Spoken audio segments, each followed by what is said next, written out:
बिस्मिल्लाहिर्रहमानिर्रहीम। मैं हूं मोहम्मद आसिफ चौधरी और हमारी सेल्स टैक्स एक्ट 1990 पे लेक्चर्स की जो सीरीज़ चल रही हैं उसमें हमने बहुत सारे लेक्चर सेक्शन वो डिलीवर कर दिए गए हैं और कुछ ऐसे लेक्चर्स थे जो ऑलरेडी हमारे यूट्यूब चैनल पे अवेलेबल थे। इंस्टीट्यूट ऑफ टैक्स प्रोफेशनल के यूट्यूब चैनल पे अवेलेबल थे, वो भी मैंने बता दिए कि वो उधर से देख लिए जाएंगे।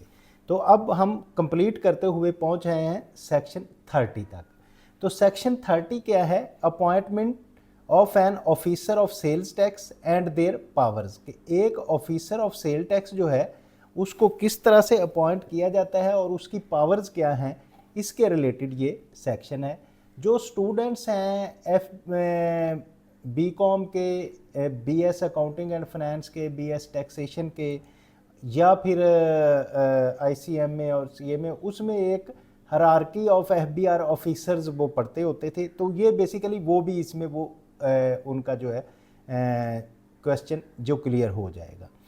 तो इस पर्पज़ के लिए बोर्ड जो है वो अंडर सेक्शन 30 अपने ऑफिसर्स अपॉइंट करता है, जिसमें सबसे जो सीनियर ऑफिसर होता है जो एक देखता है टैक्सेशन के एक रीजनल टैक्स ऑफिस को, आप उसको रीजनल टैक्स ऑफिस या कारपोरेट टैक्स ऑफिस या एलटीओ को, उसका जो सुपरवाइज़र या पूरा कंट्रोल जिसके पास होता है वो होता है चीफ कमिश्नर। तो अब जो अथॉरिटी काम कर रही है फंक्शनल अथॉरिटी में, चीफ कमिश्नर जो है सबसे बड़ी अथॉरिटी होती है, जो इंचार्ज होता है एक रीजनल टैक्स ऑफिस का या कारपोरेट टैक्स ऑफिस का या लार्ज टैक्स ऑफिस का होता है।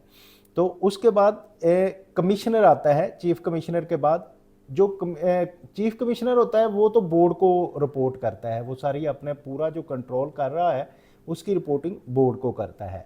लेकिन कमिश्नर जो होता है, कमिश्नर एक जोन का हेड होता है, क्योंकि रीजनल टैक्स ऑफिस, सीटीओ या एलटीओ में बहुत सारे जोन्स होते हैं, हर जोन में एक हेड होता है जिसको कमिश्नर कहते हैं। तो वो कमिश्नर जो है अपने जोन की पूरी जो प्रोग्रेस, उसमें जो इन्फोर्समेंट हो रही है, उसमें ऑडिट हो रहा है, जो बाकी एडमिनिस्ट्रेटिव काम है वो सारे करता है और फिर वो रिपोर्ट करता है चीफ कमिश्नर को। इसी तरह कमिश्नर इनलैंड रेवेन्यू अपील्स ये एपलेट फोरम है। ये कमिश्नर जो कोई एग्रीव्ड होता है इनलैंड रेवेन्यू ऑफिसर्स के फैसले के ख़िलाफ़, डिप्टी कमिश्नर के या एडिशनल कमिश्नर के, तो वो अपील करता है कमिश्नर अपील को। तो कमिश्नर अपील जो है ये भी बोर्ड को ही रिपोर्ट करता है, ये चीफ कमिश्नर को नहीं करता। इस तरह से दो जो आ गए, एक चीफ कमिश्नर और कमिश्नर इनलैंड रेवेन्यू, ये दोनों रिपोर्ट करेंगे बोर्ड को, और बाकी जो है वो कमिश्नर जो है वो करेगा रिपोर्ट चीफ कमिश्नर को। इसके बाद आता है an additional commissioner of inland revenue. तो जब जोन्स होते हैं, जोन्स में आगे फिर रेंज होती है, तो एक रेंज का जो हेड होता है वो एडिशनल कमिश्नर होता है। तो वो एडिशनल कमिश्नर जो है नीचे अपने यूनिट ऑफिसर से रिपोर्ट लेके वो कमिश्नर को रिपोर्ट करता है। तो इस तरह कमिश्नर के पास जितनी रेंजेस होती हैं वो सब उसमें एडिशनल कमिश्नर जो है उसकी रिपोर्ट कर रहे होते हैं। एडिशनल कमिश्नर के बाद आता है deputy commissioner inland revenue. Deputy commissioner और असिस्टेंट कमिश्नर, ये दोनों के फंक्शन ऑलमोस्ट सेम होते हैं। ये इनके पास रेंज में कुछ यूनिट्स होते हैं, मतलब ऑडिट के यूनिट हो सकते हैं, इन्फोर्समेंट के यूनिट हो सकते हैं, रिकवरीज के मुख्तलिफ डिफरेंट यूनिट्स में डिवाइड किया गया है। तो एक यूनिट का जो हेड होता है वो या तो डिप्टी कमिश्नर हो सकता है या असिस्टेंट कमिश्नर हो सकता है। तो असिस्टेंट कमिश्नर और डिप्टी कमिश्नर जो है अपने अपने यूनिट्स की रिपोर्ट जो है वो अपनी रेंज में देते हैं अपने एडिशनल कमिश्नर में। एडिशनल कमिश्नर फिर उसको आगे कमिश्नर, और कमिश्नर फिर चीफ कमिश्नर को रिपोर्ट देता है। तो इन्हीं का जो फैसला होता है, जिससे टैक्स पेयर अगर अग्रीव्ड हो गया तो वो कमिश्नर अपील के पास अपील करता है। एक है नया district taxation officer inland revenue. ये एक प्लान है जिसमें अभी सारे बने नहीं है कि हर डिस्ट्रिक्ट में एक टैक्स ऑफिस होगा और उसका जो हेड होगा वो डिस्ट्रिक्ट टैक्सेशन ऑफिसर होगा। इसमें कई जगह अपॉइंट कर दिए गए हैं और कई अभी नहीं हो सके। तो उसके बाद आते हैं an inland revenue officer. Inland revenue officer ये बेसिकली जो असिस्टेंट कमिश्नर इनलैंड रेवेन्यू, एक तो आते हैं डायरेक्ट सीएसएस करने के बाद वो additional assistant commissioner inland revenue appoint होते हैं, वो फिर 2 साल की ट्रेनिंग करते हैं, पहले CSA में, फिर इनलैंड रेवेन्यू सर्विसेज एकेडमी में, और फिर जाके ज्वाइन करते हैं। और जो इनलैंड रेवेन्यू ऑफिसर होता है ये बेसिकली प्रमोट होके जो इंस्पेक्टर होता है, इंस्पेक्टर से प्रमोशन के बाद इनलैंड रेवेन्यू ऑफिसर बनता है, और फिर ये प्रमोट होके बन जाता है असिस्टेंट कमिश्नर। तो इसमें भी ये जो है असिस्टेंट कमिश्नर या इनलैंड रेवेन्यू ऑफिसर को भी बाज़-औक़ात इंचार्ज बनाया होता है। और एक होते हैं assistant director audit inland revenue, जो सीनियर ऑडिटर और ऑडिट ऑफिसर्स हैं जो कि ऑडिट का सेल्स टैक्स के बेसिकली अपॉइंट किए गए थे, सेल टैक्स के पर्पज़ के लिए, और ज़्यादा सेल टैक्स का जो काम करते हैं उसमें एक assistant director audit inland revenue और एक सीनियर ऑडिटर होते हैं। तो इसी तरह सुपरडेंट इनलैंड रेवेन्यू, पिछला जो सिस्टम था सेल टैक्स का एक्साइज के सुपरवाइजरी दौर था, उसमें सुपरडेंट के पास काफ़ी अथॉरिटीज़ होती थी, लेकिन अब वो सिचुएशन नहीं है। इस तरह इनलैंड रेवेन्यू ऑडिटर ऑफिसर जिसका मैंने जिक्र किया, इंस्पेक्टर इनलैंड रेवेन्यू, जो इंस्पेक्टर इनलैंड रेवेन्यू है ये भी फेडरल पब्लिक सर्विस कमीशन के थ्रू डायरेक्ट अपॉइंट होते हैं, और या फिर ये प्रमोट होकर UDC LDC से बनते हैं इंस्पेक्टर्स, तो इनकी भी फिर हायरार्की में प्रमोशन होती है। तो N officer of inland revenue with other designation, या कोई और डेजिग्नेशन दे दिया, तो इस तरह से ये हायरार्की इसकी बनती है। जो स्टूडेंट्स हैं उनका भी ये क्वेश्चन हो जाएगा कि वो other officers, inspector, audit officer, senior auditor, inland revenue officer, assistant director audit, और फिर जो असिस्टेंट कमिश्नर, डिप्टी कमिश्नर के बाद एडिशनल कमिश्नर, उसके बाद कमिश्नर अपील और चीफ कमिश्नर, ये सारी हायरार्की होती है। ये मैंने जैसे पहले ही बताया कि चीफ कमिश्नर इनलैंड रेवेन्यू और कमिश्नर इनलैंड रेवेन्यू अपील जो है ये सबऑर्डिनेट हैं बोर्ड के, ये बोर्ड को रिपोर्ट करेंगे सारी अपनी, और जो बाकी सारे जो हैं वो चीफ कमिश्नर के सबऑर्डिनेट हैं।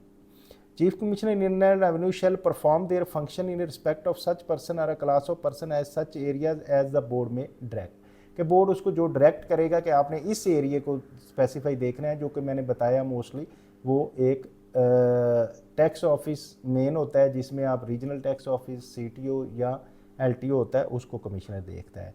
इसी तरह चीफ कमिश्नर देखता है। इसी तरह commissioner inland revenue shall perform the function in respect of such person और class of person and area as the chief commissioner to whom they subordinate may direct, तो जो जिस चीफ कमिश्नर को वो सबऑर्डिनेट करेगा वो डायरेक्ट करेगा कि आपने कैसे इस तरह करना है।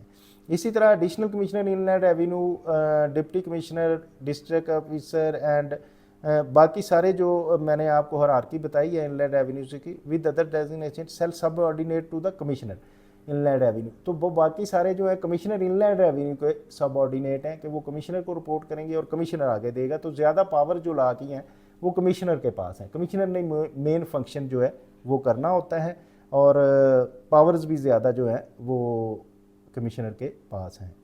इसी तरह जो deputy commissioner and district commissioner, assistant commissioner जो होते हैं, इनके पास एक यूनिट होता है।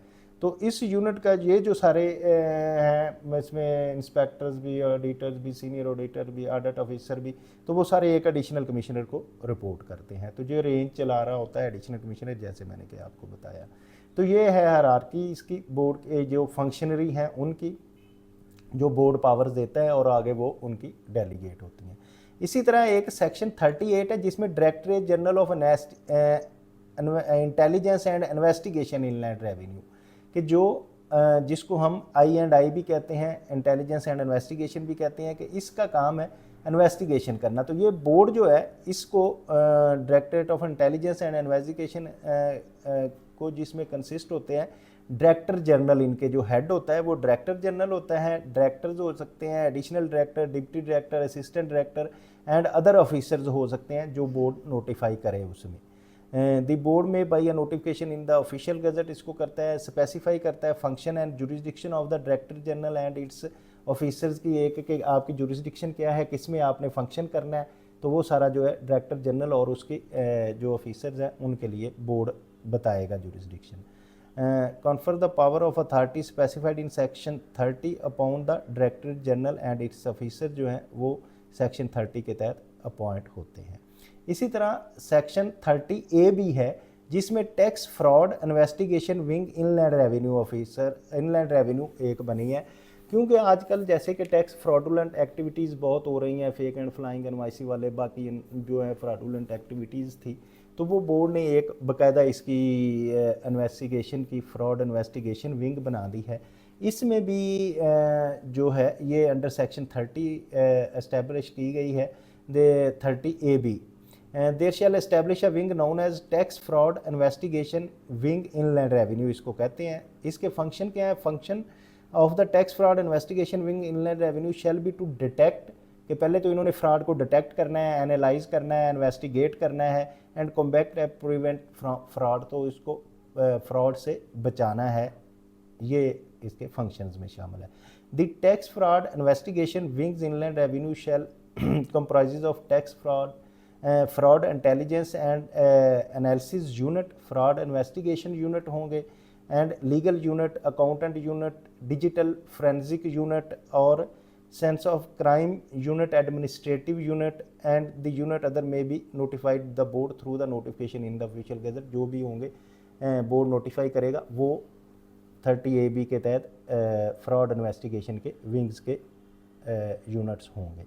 Tax fraud investigation wings inland revenue shall consist of the chief investigator, इसका जो इंचार्ज होगा वो चीफ इन्वेस्टिगेटर होगा, and as many of the officers as में नोटिफाई द बोर्ड, और जितने बोर्ड नोटिफाई करेगा उसके ऑफिसर्स होंगे, जिसमें सीनियर इन्वेस्टिगेटर होंगे, इन्वेस्टिगेटर्स होंगे, जूनियर इन्वेस्टिगेटर्स होंगे, and any officer of inland revenue other designation से वो भी हो सकते हैं। फिर इसकी क्लास बी है, सीनियर फोरेंसिक एनालिस्ट होंगे, and any many forensic analyst and junior forensic analyst हो सकते हैं। Senior data analyst and many data analyst and the junior data analyst हो सकते हैं। Board may by notification in the official gazette क्या specify कर सकता है? Specify the function and the jurisdiction of the tax fraud, कि tax fraud के जो फंक्शंस हैं वो इनकी जिम्मेदारी होगी, इसकी investigation wing of inland revenue and its unit officer जो है वो करेंगे।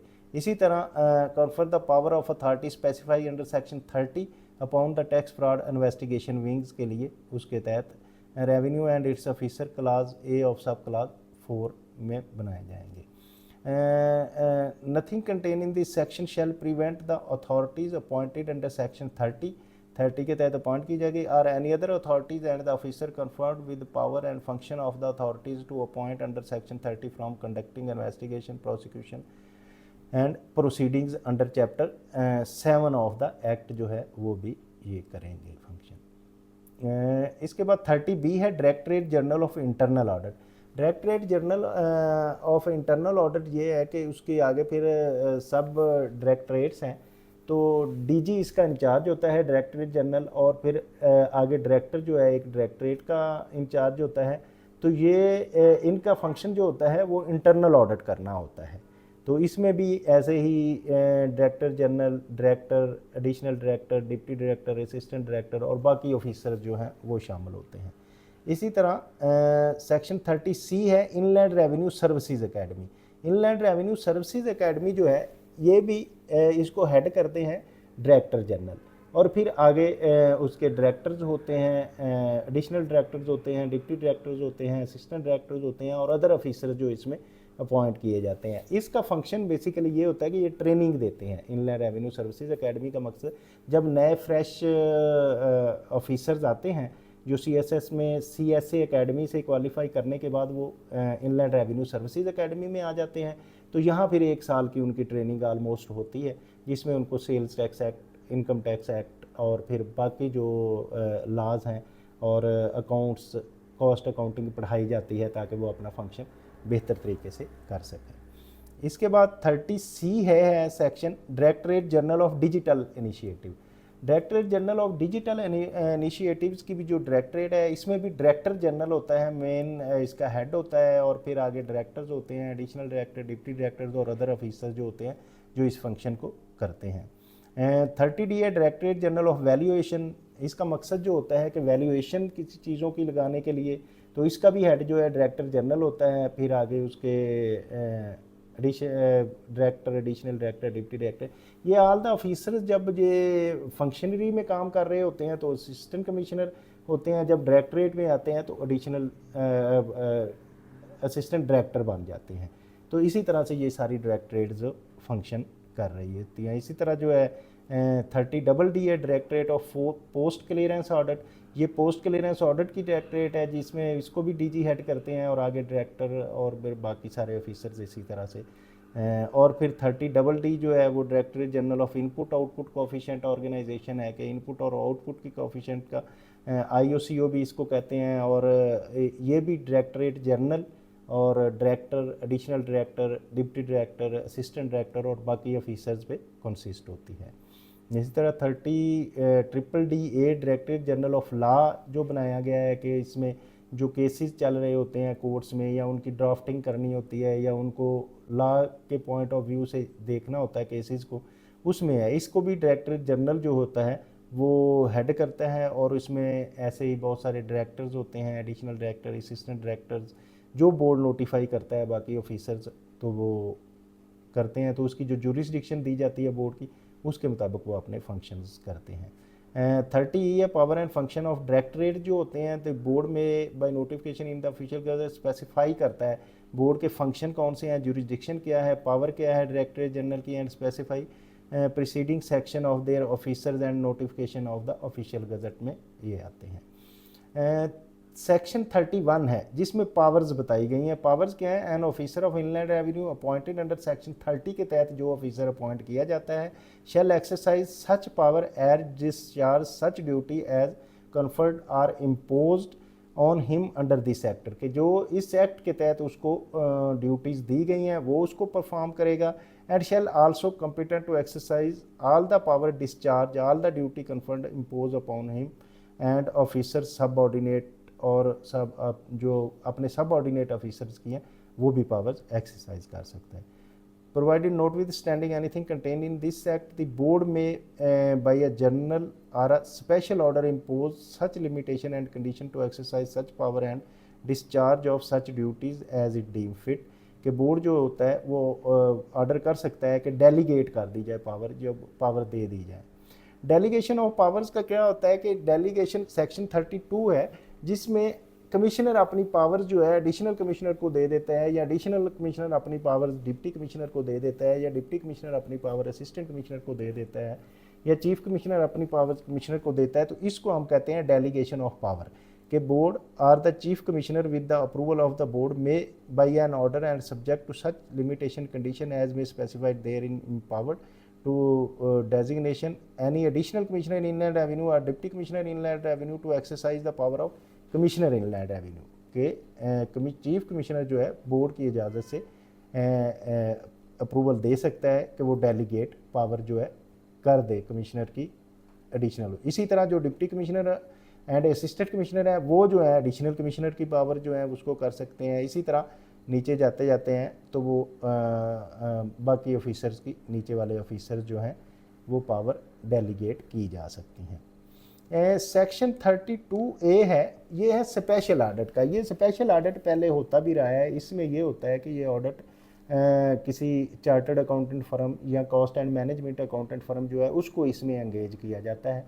तो वो ऑडिट जो होता है स्पेशल ऑडिट होता है। Audit by special audit panel उसको कहते हैं। क्या है? The board may appoint as many special audit panel as it necessary comprises of 2 or more members from the following।